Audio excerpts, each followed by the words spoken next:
Olá, tudo bem?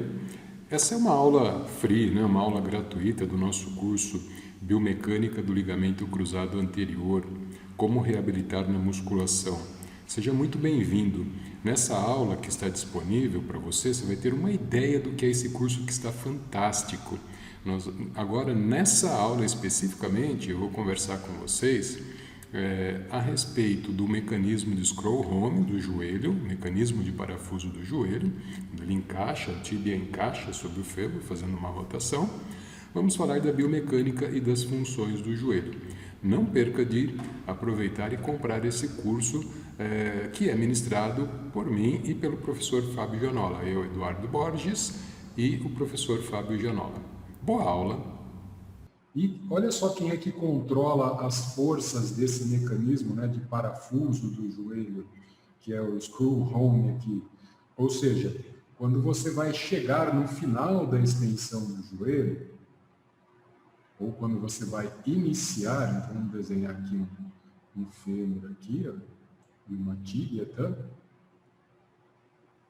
Então, quando você vai caminhando para a extensão do joelho, nessa trajetória aqui final da extensão, antes de o joelho coapitar, fechado, ou seja, travar a articulação, né? Ele faz uma rotação da tíbia em relação ao fêmur. Isso se o pé estiver livre aqui, ó. Tá? Então, já é uma das modificações aí conforme o exercício, né, que você está fazendo. Se está caminhando, ou se você está fazendo agachamento e leg press, na verdade, nesse momento final, quem roda em relação à tíbia é o fêmur. E o contrário não, se você está fazendo uma cadeira extensora, independente de ser uma máquina, né, ou uma caneleira, principalmente uma caneleira, né, é a tíbia que roda em relação ao fêmur. Então, isso determina também que a nossa articulação do joelho, ela tem uma complexidade muito grande, né?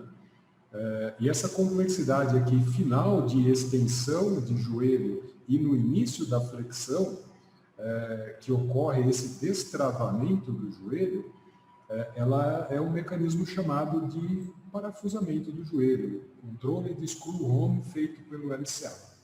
Né? Lembrando que quando você começa o início da flexão do joelho, o músculo responsável, né, por realizar essa rotação da tíbia em relação ao fêmur é o músculo poplíteo, né? Um famoso músculo aí que dá muita lesão em corredores e bastante associado aí à biomecânica também da prevenção e reabilitação. O LCA também assiste no controle, né, no estresse do joelho, tanto em valgo quanto em varo, tá? Ou seja, aqueles deslocamentos do joelho em valgo ou em varo, também é feito esse controle pelo LCA, e também o controle naquele mecanismo citado, né, da translação durante a flexão e a extensão até a possível hiperextensão do joelho. Tá? Aliás, a hiperextensão leva a uma lesão muito grave também do LCA se isso acontecer. Eu já fiz uma lesão parcial de LCA fazendo uma hiperextensão num tatame. Sabe esses tatames de borracha que as pessoas constroem para o jiu-jitsu, judô, lutas em geral, né? E aí os caras não encheram direito com raspa de borracha, que é o próprio proprietário que constrói, né? E aí ficou um buraco embaixo da lona. E aí, nessa época, né, isso faz tempo já, né? Eu fazia lutas, né, com salto e chute, né? Era full contact, né? E aí, na hora que eu fiz a aterrissagem do pé, o meu pé chegou na lona. Então, a informação chegou que eu já havia encostado no solo, né? E aí acreditei e a musculatura, né, todo o aparato neuromuscular se adapta a isso. Só que tem um buraco aqui e aí eu fiz um movimento de hiperextensão do joelho. Fiz uma lesão parcial legal do LCA. Levou um tempinho aí para recuperar, mas não precisei fazer cirurgia não. Então escapei do tarefa por pouco. Muito bem, então olha a complexidade, né, e todas as funções do LCA, muito além do que aquilo que a gente viu, todas essas funções estão relacionadas ao quê? Ao seu controle nas forças de tensão. Né? Então, tudo isso é produzindo tensão em cima dele e, consequentemente, então, o que é importante a gente saber? Tudo isso aqui que ele faz é importante, porque é isso que mantém a histologia das suas fibras de colágeno alinhadas dentro da organização que elas precisam estar capazes de produzir força.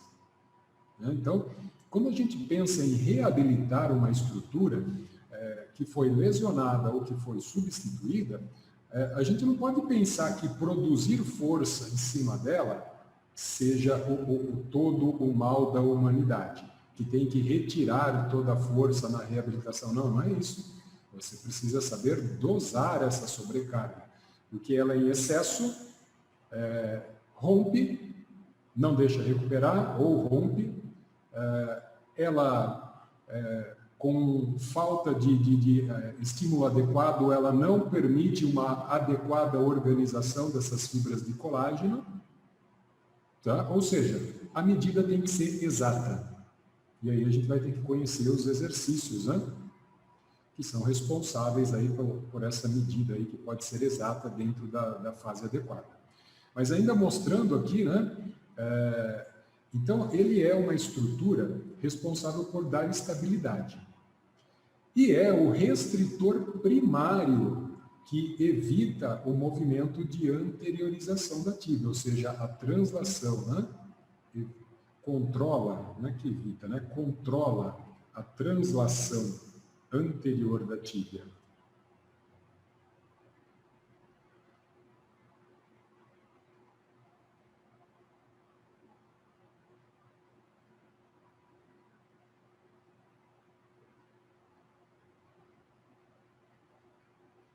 Nossa, acabou a tela aqui, eu não acabei de escrever. Mas aí, ó, já que ele é o restritor primário, eu pergunto para vocês, quem é o restritor secundário?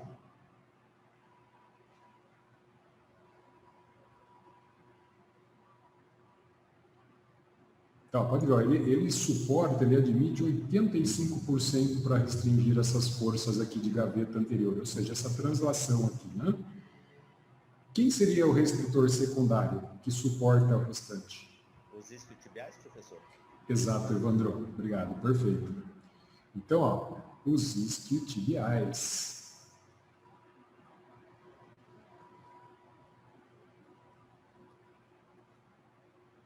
Né? Ou seja, os músculos posteriores ali da coxa ali. Então, eles são os nossos restritores secundários, que fazem o controle ativo aí dessa estabilização do joelho. Então, o primário está aqui, ó, a nossa imagem aqui, ó, o nosso LCA, o restritor primário, e o restritor secundário são os músculos, então, os responsáveis. Tá? E aí, então, isso também vai ter toda a diferença quando a gente for fazer a análise dos exercícios, né? Porque já que eles são os restritores secundários, os exercícios vão ter influência nisso. Só voltando o slide aqui.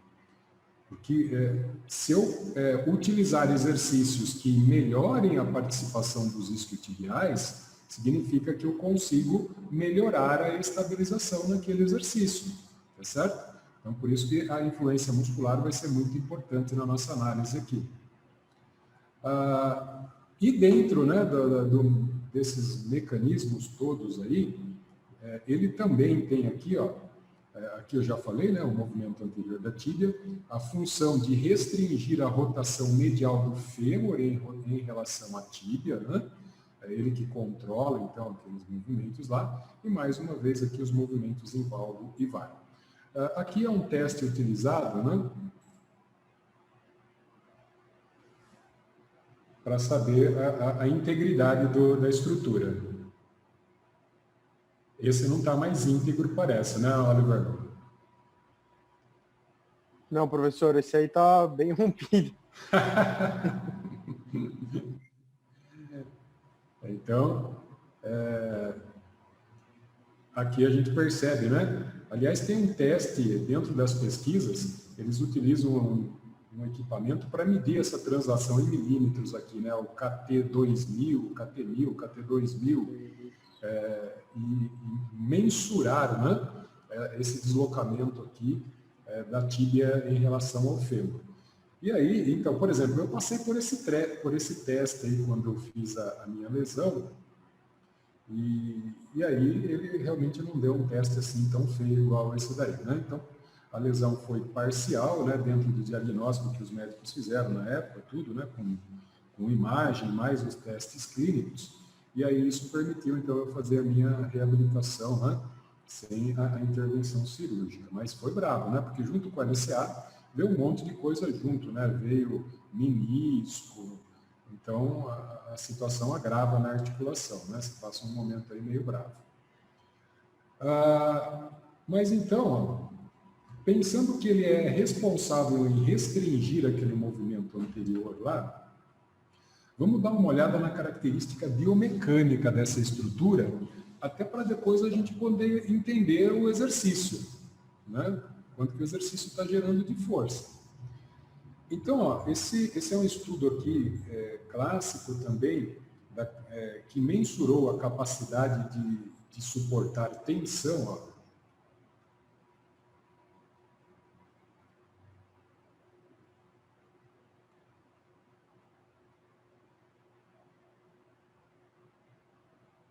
Tensão.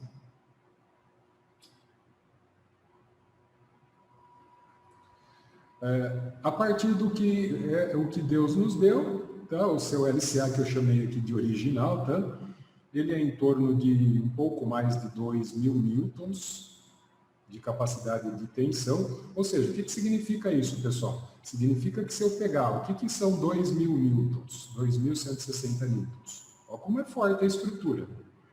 Significa que se eu pegar uma peça de aço, aqui com um olhar aqui para amarrar, né?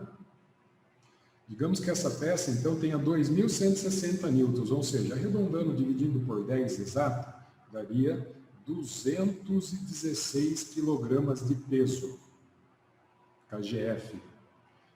Daria para eu amarrar o meu LCA aqui, ó, como se eu pegasse o meu fêmur aqui, ó, eu pendurasse o meu fêmur aqui com o meu LCA aqui, inserido, e ele suportaria segurar essa peça de 216 quilogramas. Olha como é forte o bichinho. Né? Mas mesmo assim, os gestos rápidos, né? Porque a característica histológica desse tecido, ela muda, isso é a anisotropia, né?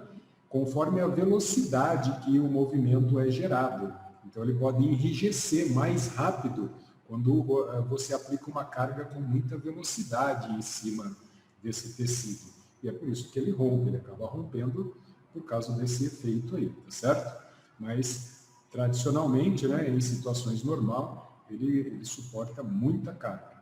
Os enxertos, né, que os médicos, né, o Dr. Oliver aí, e os ortopedistas de joelho no geral, utilizam ou são o tendão patelar como enxerto, que também tem resistência de mais de 2.000 newtons, ou o tendão quádruplo, né, do músculo dos tendões do músculo grácil e semitendíneo, né, com 4.000 newtons aqui de capacidade de suportar força. Ou o próprio tendão do quadríceps com 2.300 newtons, tá certo? Então, ó, essa é a característica original. Essa é a característica dos enxertos que a gente vai ter que desconsiderar isso aqui quando logo no pré-operatório. A resistência não é essa daqui. Logo no momento que o cara saiu da cirurgia, né, nas primeiras semanas, ele não tem essa resistência. Ele ganhará essa resistência aqui no seu processo de reabilitação. Ou seja, o processo final, estima-se que ele chegue nessa resistência aqui. Novamente, tá? E no momento do enxerto ela é essa resistência, mas todo o processo de remodelação que envolve desde a migração de células do sistema imune, porque você coloca um tecido enxertado, por mais que seja seu, né? o seu organismo vai fazer um processo de remodelação e reconhecimento. Então, isso tudo tem um período grande de tempo, que é o que a gente vai ver desde da reabilitação até o retorno do esporte, tá? Para que isso aí realmente a gente entenda qual é o período adequado para você liberar a pessoa para que ela volte a fazer as suas atividades de forma natural, sem se preocupar mais com aquele processo. Tá? E aí, tem uma situação que eu não expliquei no início. Por que será que o LCP não é tão lesionado, né? Ele tem características diferentes, né, de suportar forças, ele não tem tantas responsabilidades igual o LCA, tá? E o LCP também tem uma capacidade original de força já de 4.000 newtons, ou seja, 400 kgf, né? 400 kgf. Esse LCP aqui, ele é muito comum sofrer lesão em acidentes automobilísticos, tá? Onde o cara fica com a perna prensada e a tíbia é empurrada para trás, né? Porque ele controla o deslizamento, a translação posterior da tíbia. E aí, se você ficar preso com as pernas no acidente, geralmente rompe o LCA. Então, essa é a característica mais comum. No esporte, raríssimo, raríssimo. Eu trabalhei dentro de uma academia, né, recebendo alunos que vinham da fisioterapia, saíam do médico pós-operatório, passavam por um período de 2 meses na fisioterapia e vinham para a academia para dar continuidade no processo de reabilitação. De quem? Do LCA. Em todos os meus 16 anos que eu trabalhei direto dentro dessa academia, eu acompanhei, acho que 2 casos de LCP. Só 2 casos de retorno à atividade esportiva por lesão de LCP. De todos que passou por lá, que eu não sei mais nem contar quantos foram ao longo do tempo, essa contagem, né? Tudo, a grande maioria, LCA, LCA, LCA, LCA. É isso mesmo, né, Oliver? Grande estatística, né? Exatamente, professor. Tá, Muito mais LCA que LCP. LCP, né? O mecanismo de trauma que o senhor falou é exatamente esse, né? Geralmente o acidente do painel, né? Tá. Ou às vezes a hiperextensão, isso aí. A hiperextensão, tá, beleza.